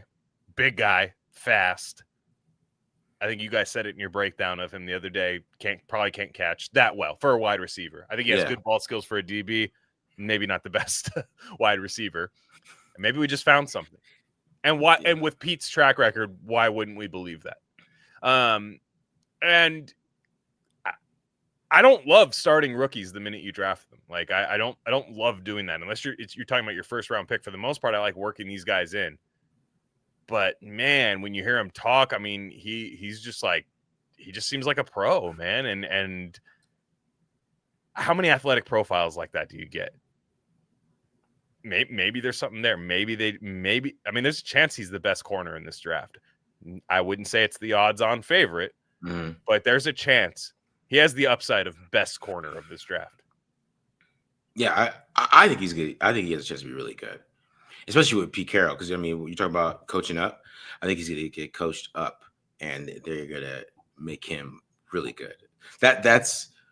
He's probably one of my favorite draft picks, just because the ball skills he has, his coverage skills, and the way he moves at being that tall. Like usually guys who are that tall can't sink their hips. Right. He can sink his hips, man. And so that means he's a special talent with athleticism. So I think there's a lot to work with him that you really can, I really like a lot of the things he can do on defense. And he's not a bad tackler, but I do think it's interesting that he's playing over Ja'Cory Bennett already, though. I think, because Bennett, even though he was awful tackler last year, he's pretty damn awful. He was pretty damn good in coverage when he was playing. I think so too. He was pretty damn good in coverage overall. And, and I understand the tackling thing in the NFL, but I still think corners' main thing they should be able to do is cover, right? Because there's corners who could tackle really well, but they can't cover. And it's cool. This is not the 80s. So I need you to stop the pass. And I think that's something Ja'Cory Bennett does really well. But the thing is, like, I think the sneaky part with Bennett too, and I didn't hear this, but I think Bennett he could play in the slot because he did it at Maryland. So maybe you can move him to the slot. It's just he can't tackle. That's the thing, right? Is the tackling there. I know, but I mean, he did play at Maryland. That's all I'm saying. So I don't know, but. Well, the person we're not bringing up here, why this even matters, is Eric Stokes. Yeah, they love Eric Stokes. I knew he was going to start. No. I mean, you're right. Like, I think we both said we wouldn't be surprised if Stokes and Porter were the starting DBs on this team. But to me, and again, it's a good problem to have. If Ja'Cory Bennett is depth on this team, or even not depth, right? If you're a third corner on the team, you're gonna play at some point. Like it's gonna happen. You might even play if nobody's hurt. They might need you that time. But Eric Stokes, who I don't know, he can tackle, good in press coverage, and again, maybe we have to lean on Pete Carroll being the guru, right? Maybe we have to lean on that. And maybe he's just like, nah, he hasn't seen me yet, Eric Stokes. Eric Stokes wished he got drafted by me at Seattle, which they had a first-round grade on him, when he came out. So it's Stokes. I think for Bennett, being the third corner on the team, it says as much about Stokes as it does Porter. Yeah. I think they like Eric Stokes a lot. Toon says Bennett told me that he had a best. I mean, Toon, can you get him on the show, man? Toon, what's up? Are you his brother or something? Like are you Ja'Cory Bennett? Up, are you just Ja'Cory Bennett and you didn't want to use your name? That's hook us up, dog. Yeah, I mean, but that's good information, man. I mean, that does make a difference. Because I do remember on his film, he wasn't a bad tackler on film in college. That's it's tough. It's tough if your shoulder. I mean, it's tough if your shoulder. See, these guys play through injuries, and then they put this shit on film, and then like. All I can do is react to what you're putting on film, and that's the same thing like Parham and that type of stuff. It's you play injured, man. All I can react to is how you're playing at the time when you're injured. So right, it's crazy. Think about it. These guys just try to be warriors, and I'm like, you suck, and you're hurt the whole time. You know what I mean? Yeah, and DBs. I mean, that position is just brutal, man. That position because you have a bad year and people are sending like death threats to you. Because you're literally.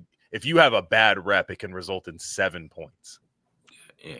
You know what I'm saying? Like it's kind of like O-line in a way, where it's like if you have a bad rep, your quarterback could die. Like it sucks. Like it's. I mean, it's a little dramatic, but like your quarterback. Donald Penn gave up 1 sack in 2016. Yeah. And it was one that broke his quarterback's leg. That is so true. So terrible, I mean, his corner's the same way. It's like you can get toasted once, but it's the end of a game, and it's when they need it, and it's a tough position. Yeah, Trying to miss any questions here? Nothing. All right. Let's get to our next voicemail here because I don't see any other questions. Yeah. Let's see what we got here. I think this one's shorter. All Guys. right, This one's Tape shorter. Don't Lie staff. This is Baby Shirt. Oh, that's the same one. Hold on. I was about to say, did he do 2? Hold on. Did I put the same one up here twice? All right, Tape. Oh, hold on. Oh, I did on accident. Hold on. Let me save this other one. It's all right, guys. It's the first time, guys. It's the first time. Yeah, it's the first time. Yeah. Soft rollout. Soft rollout. Soft rollout. Soft launch. Right? Because I don't know. Baby Shook's was long, bro. Baby Shook had a lot. He was. He sounded like it sounded like beer time. You know what I mean? You know who you're reminding he me called of? me at like 1, bro. Like that was at 1. So if we're talking about like beer time, he had a. Yeah, I mean, it's Friday. You know? But what he reminded me of, what I loved about his voicemail, if I could be sincere, he reminded me of a tailgate, like being at a tailgate in Oakland. I know he's an LA guy, but in Oakland, just like people you'd run into at a tailgate and just bullshit with for 10 minutes, and then you never see them again, and then you're just like, I love Raider Nation, It's just that's what that reminded me of. Yeah. So hold on. All right, perfect. I found it. Let me get this. Okay, one. good. Yeah. While I do this though, let's get into Geno Smith. Geno Smith. We're talking. Look at his red zone stats because I thought it's an interesting conversation. So I had to pull up. I actually put a spreadsheet up here. I think you have to take this video out of there. Yeah, there we go. And then let's go here. Boom.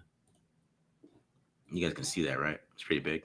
It's loading right now. Yes. There you go. See it? Mm-hmm. Okay. All right. So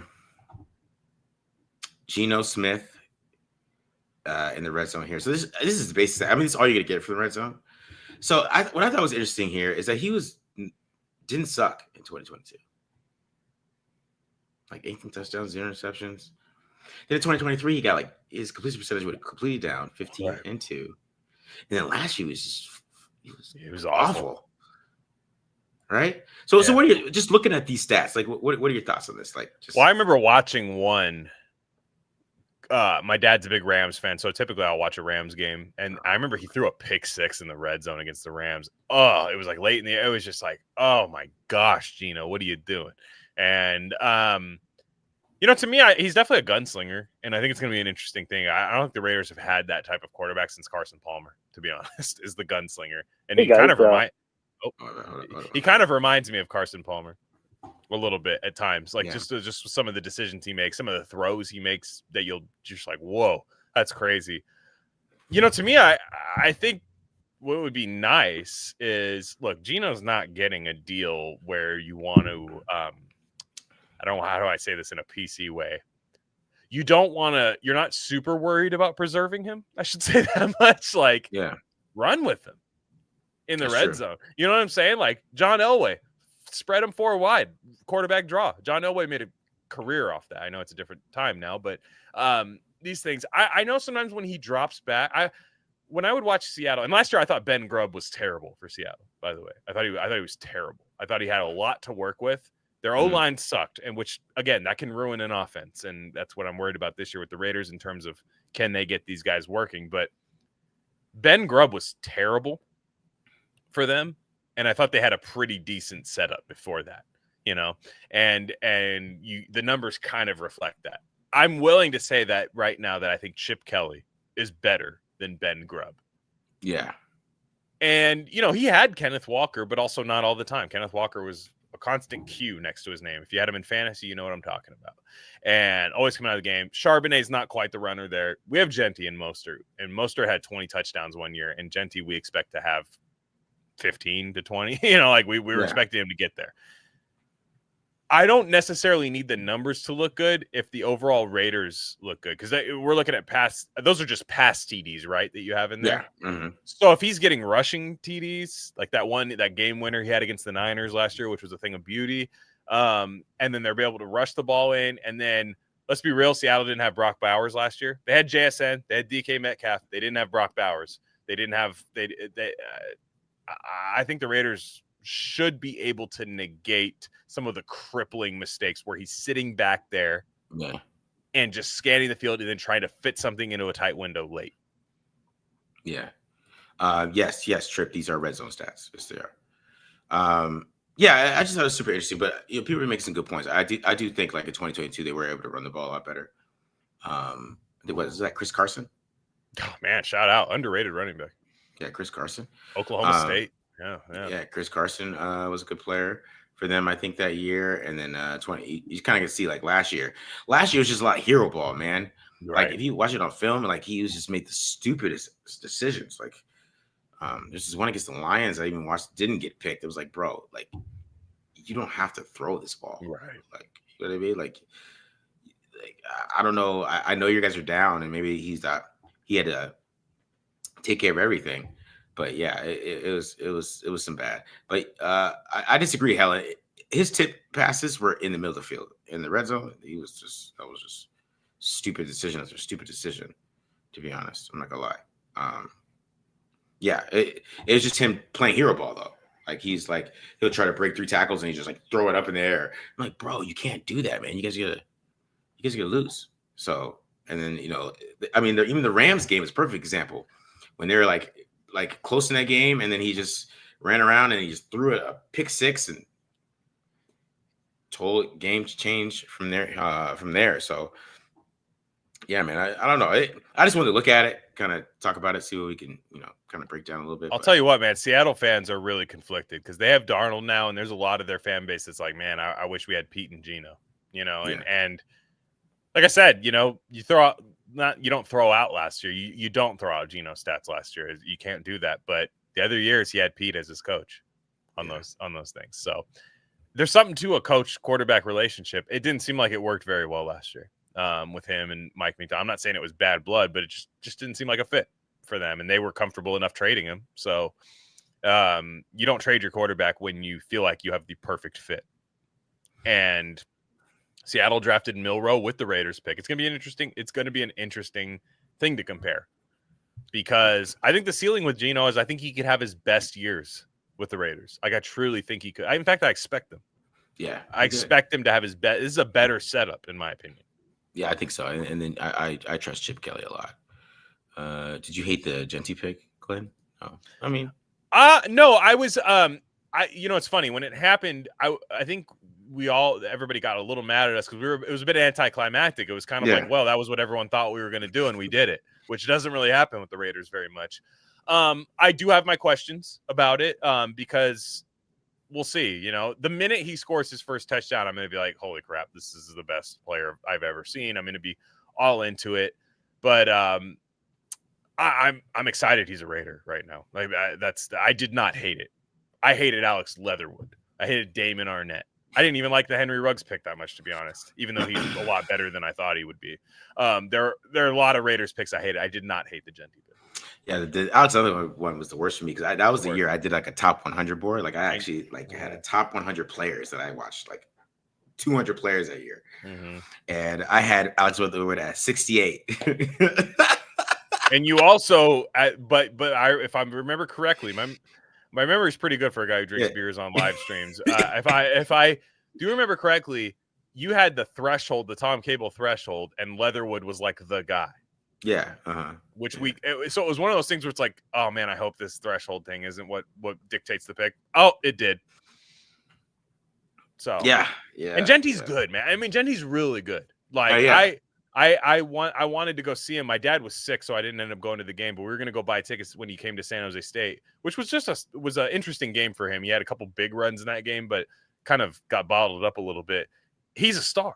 I mean, he's a star player, and the Raiders got a star player. And in a draft where I thought it was a bit of a underwhelming top 15, so that I like is that it's like you could get the best player in the draft. And there's a decent chance back-to-back years you might have with Bowers and Genty, at least top 5, top 10. Yeah. I mean, it was the only player they could have took, in my opinion, at that point. So, yeah, I mean, again, Membu's the guy, right? If Membu's out there just destroying people on the Jets, where you're like, holy crap, if he's out there and they're just destroying people and they're running with a third-round running back or whatever, or Breece Hall and then somebody else, if they're destroying people with that, and then the Raiders are still having trouble running the ball, that's when we start having the conversation. But I don't think that's going to be the case. Yeah, I agree. All right, here we go. This is just question. told the thing there. Hey guys, just told the thing there. I'm Brian Nickel from New Hamburg, Ontario. I think this is a great idea. You guys giving this a shot. So I'm going to base this on a tweet that Glen actually just made about the wide receiver room, and that I'm curious what position group you guys feel we're sneaky good at, outside of the typical D-line room and stuff like that. Kind of like how I'm not necessarily as worried as some about the cornerback room, but just curious to hear what your guys' thoughts are on position groups that you think we're good at, but no one's really talking about. Have a good one. All right. Shout out to those Canadians. They're so polite. Just listen. So, just if you have the time, if you could just get to it a little. Yeah, sure, if you could. I love that. Yeah. Oh, if it's too much trouble, just skip it. You know. I love the Canadians. I love the Canadians. But I'll use my own tweet because what I said was the media, when they talk about the Raiders, they go, now they still have needs at wide receiver. They say that a lot. And I'm always like, yeah, you could say they don't have a Jamar Chase, right? You could say they don't have Jamar Chase. You could say they don't have Justin Jefferson at the wide receiver group. I think they're pretty set at wide receiver for this year. Jack Besh, I think, is going to be a guy who can see the field early. Jacoby Myers is a 1,000-yard receiver with Gardner Minshew and Aiden O'Connell, and has done nothing but good things since he's come to Vegas. I think Trey Tucker, there's that glaring stat of just basically like uncatchable targets while being open and stuff. So Geno can get him the ball, whereas the other quarterbacks couldn't. And I think Thornton is the X factor. I'm not ready to guarantee him as a starting contributor on this team, but I still think he could run into a few touchdowns, to be honest, while he's developing. I think wide receiver, they're sneaky good there. You want to say tight end and D-line is like they're ones, but those aren't sneaky. I think those are the two best position groups. I think wide receiver, they're sneaky good. Yeah, I agree with you on that. I think at wide receiver, they're sneaky good. I think they're because Jacoby Myers is super underrated. I mean, that's really what it's based on. It's really based on that and his ability to kind of, just get open and catch everything. Right. I mean, that's what he does. He's consistent. I thought he grew a lot last year. Yeah. I thought he was more of a slot guy before last year, but last year he played outside and he did really well. So I think he's very, very, very underrated from the wide receiver group. I mean, because that's really outside of that. I mean, you think about it, it's obvious. Tight end group's obvious. Cornerback group has some holes. I mean, linebacker is definitely not it. So you have to stick with the wide receiver group to kind of be that next group that is the best on the team, I guess, right? Running back could be it, but again, you drafted the most popular player in college football besides Travis Hunter, so maybe that's not sneaky. O-line is interesting too, because every problem I said that could happen with the O-line could be a plus. Like they might be sneaky good at O-line, and if they are, they're going to the playoffs this year, in my opinion. Yeah, if they're good at O-line, I think they're going to be like if they're a top 15 unit, like top 15 or up in O-line and not a liability. And even to the point where they can okay, you're playing a team that's not that good on defense, and you just rush for 185, throw for this. You just dictate the way the game is played, which I don't think the Raiders do for the longest time. They do not dictate the way games are played. They're always kind of reacting to what the other team's doing. O-line is the ultimate X factor. I just think wide receiver, when I look at the roster, I'm like, that's not that bad. Yeah, I think it's pretty good, man. I think it's pretty good. There's an altercation between Hondo and Deshaun at practice the other day. What? I didn't know about this. What was this about? Are you yanking my chain? This is on film. You're my source, BBW enjoyer. You're a trusted source. Don't you be yanking my chain? Yeah, man. I don't know. All right, in your opinion, what is the chance that Wilkins is playing week 1? I don't know. I'm feeling pretty low about it. I'm scared. I think he's gonna be. I'll be the doomer here. I'm not manifesting anything. I'll be the doomer, and I think he's gonna be on the short-term IR to start the season. I can see the 4-game one. 4-game. Yeah, I can see that. Yeah, because since he's back in a boot, I agree with you. I think he's going to be like in the short term IR. So the Raiders just gotta. I think he's going to play this year though. Yeah, I agree. Yeah, I think he's going to play. Kind of the last question I hear. This is a great question. Is Minshew the worst Raiders quarterback of all time? No, Andrew Walter is the worst player I've ever seen play in a Raiders uniform. Still to this day, I think Andrew Walter sucked. I know you're an Arizona State guy, but wow, he was so bad. Why you gotta disrespect the greatest ASU quarterback of all time, Glen? I don't know why you guys should. he has their most touchdowns in ASU history. Jake Plummer's the greatest ASU quarterback of all time. Put some respect on Jake Plummer's name. He's a mushroom farmer. But Andrew Walter was so bad. I mean, Walter it was just terrible. Again, that's why you got Russell. I mean, if Russell was the consensus number 1 pick, and I don't think Al Davis passes on Johnson, that was the weirdest part about the whole thing was like, damn, you don't pass on, like Calvin Johnson is an Al Davis pick. Still what bothered me. It was like, that's the guy. If you're going to do the shocking pick, they picked the guy everyone expected them to pick, and it was the worst pick. It was like because Russell was like consensus number 1, even though I never really liked him. I'm not trying to brag or anything. I just remember watching. I'm like, I don't know about this. But Calvin Johnson was so good, and then you obviously go down the list: Adrian Peterson, Patrick Willis, or that year, Darrelle Revis. I mean, it's just out of control. But Johnson's running a 4.38 or whatever at his height, and you're just like, Davis doesn't just shock the world and take him at 1. But they needed a quarterback because they had Andrew Walter, because he watched a year of Andrew Walter. I know. I'm just gonna throw out a different name out here. I'm gonna go Mark Wilson. You ever I'm gonna be a little graphic here, but I saw on Silver and Black Pride a long time ago, somebody agreed with you there, and they said this is the worst player they saw in a Raiders uniform, and they said under pressure he was like a puppy shitting glass.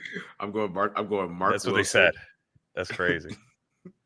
Because Mark Wilson, with the team that he had, should have been a Pro Bowler. Right? Like just for him to keep getting benched by Jim Plunkett. Because Jim Plunkett won 2 Super Bowls with those teams, guys. You got to remember, those were supposed to be Mark Wilson's teams. And Jim Plunkett was like, okay, hey, I'm not even that good, but I can at least ride the ship with Howie Long and Lou Alcino, Mike Haynes, and Mark Wilson.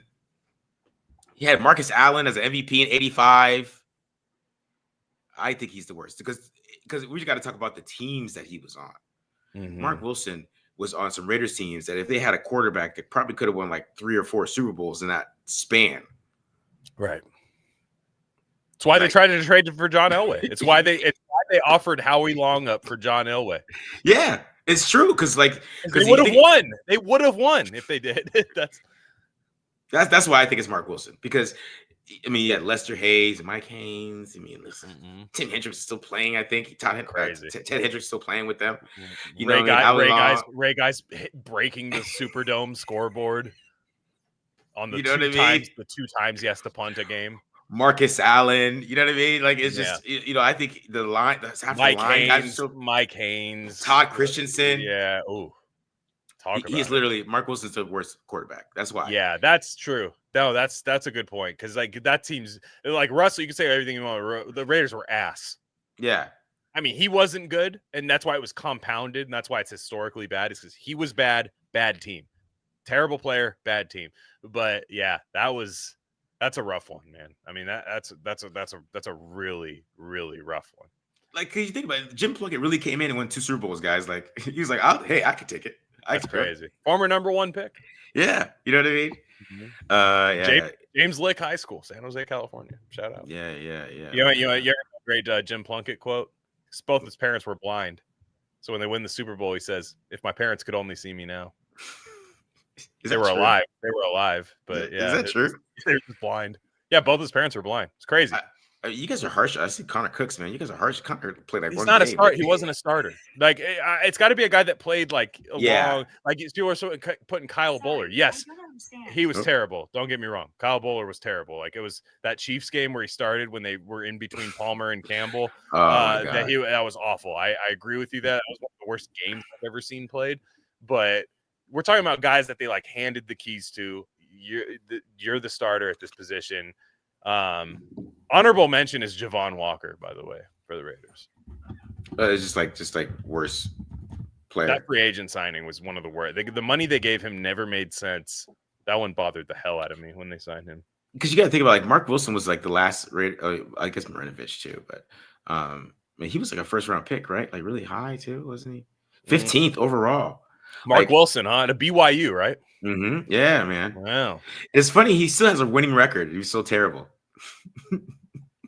Yeah. That's why I love 80s football, because he was absolutely awful. And he's 32-28 as a starter. He went 11-2 in 1985 with 21 interceptions in 13 games. 16 touchdowns. 49% completion percentage. Like yeah, because people talk about Sapp with the Raiders too. Was another one. Sapp had 10 sacks his first year with the Raiders. Yeah. So it's like funny when people talk about some of the worst ones. It's like no. You got to dig deep. It's Mark Wilson. I don't even think it's Jamarcus, to be honest. Jamarcus is bad, but like it's like, to me, Andrew Walter, watching him play, it was like one of those things where I'm like, do I enjoy the sport anymore? Do I enjoy watching the ball in the air going to a player? Do I enjoy this anymore? You start questioning things about your life. That's how bad he was. I agree with that. It's just crazy. Mark Wilson was playing with the MVP running back in 1985, and he still could not complete any passes. Man.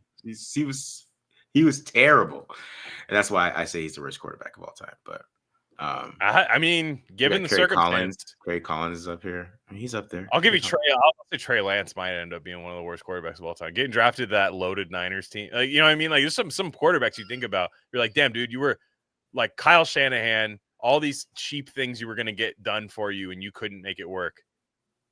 That's another one. And it's not the Raiders, but it's just like, thinking like, damn, man. I was looking at the other day because people were talking about Kyle Pitts. He was taken 4th overall that year. And you see all the guys that get drafted after him, Sewell, Chase, all of these guys. And I'm like, yeah, but the Niners took Trey Lance. And also, I don't want to hear that bullshit, because everybody was like, Kyle Pitts is the greatest tight end prospect I've ever seen in my life. Tony Gonzalez. He's the greatest. Yeah. He's the GOAT. You know what I mean? I bought in. I did too. He's also not that bad either. I hate when he's not ass. Like people that's fantasy football brain. When people talk about that, he's not that bad. He's not that bad. That's the thing. Like, we're talking about, like, damn, Larry Brown after what? Didn't he have like pick sixes in the Super Bowl? 2, yeah, the Cowboys. Oh, that's old school, dude. I love that. Desmond Howard too is pretty bad for the Raiders. Larry Brown's funny because I would have ran back both those interceptions. I know. Going right to him. Those were Make-A-Wish interceptions. Tom Rinaldi on ESPN. 100%, man. Yeah, man. That's crazy. All right. Any last words, Glenn, before we get out of here, man? No. I think we've this was a classic kind of off-season TDL. Very fun. Great stuff. Leave voicemails, guys. Leave voicemails. 480-267-9950. 480-267-9950. Leave a voicemail. Have some fun. You know, you can troll us too. I mean, if you hate, if you hate the like, show, I would love to read some hate. So if you're just like, man, Glenn doesn't know what the hell he's talking about. I think this, and this. It can be an opinion. It doesn't have to be a question. I'm fine with that. Yeah. We like it. We can treat it like it's Philadelphia radio, guys. You know what I'm saying? Is Damon Arnett lighting it up in the UFL? Somebody's put that in there. Is he balling out there? Is he really? Damn. I gotta look this up before we get out of the show. That's kind of one of those things. You know what? Good for him. I mean, he didn't pick himself 19th overall. Let's see. What is he doing? They don't have, of course, they don't have stats yet. Do they have PFF for UFL yet? I don't think so. He's got 1 interception. He's got 5 pass breakups. Look at him. Damn, no fly zone, dude. Yeah, straight no fly zone. He's got a touchdown. He got a pick 6. You know, he's reviving himself. You know what I mean? Bring him back, Pete. Bring him back. No, I'm kidding. Yeah. John Gruden, right? If John Gruden gets a coaching job after his rehabilitation campaign at Barstool, he gets a head coaching job. He's gonna sign Damon Arnett. He's gonna be like, yeah. Come on, Dane. I think that's why Carr retired, because he's pissed that the Saints didn't go get Gruden. Oh, wow, good call. He was mad. That's my conspiracy theory of the day, guys. Derek Carr retired because the Saints refused to go get John Gruden, and they went and got Kellen Moore. And Peanut Tillman made that not happen because he's in the CIA. Exactly. That's the whole show, guys. That's the show right there. Yeah. All right, guys, we're out of here. Just hit the subscribe button. Subscribe. Check out the draft breakdowns that we got. Then we just did Brock Bowers and Adam Butler this week, and then tomorrow I'm actually gonna do Geno's. Actually Sunday when it comes out, I'm gonna do Geno Smith and in the red zone. And I don't know. I'm not sure what Matt's gonna do. Must see TV. I will be tuned in. Yeah. So, hope you guys enjoyed this episode. We are out of here. Like I said, hit the subscribe button. Subscribe. Don't forget next week. And if call us to give us some voicemails, guys. Give us some more voicemails here. Make it more interactive like that. I really enjoyed that. And don't let Baby Suge take it over. Let's just say that. No, he will, because he's gonna call us again. Baby Suge's gonna call. And we'll start charging, and he'll still take it over. All right, guys, we're out of here. Peace.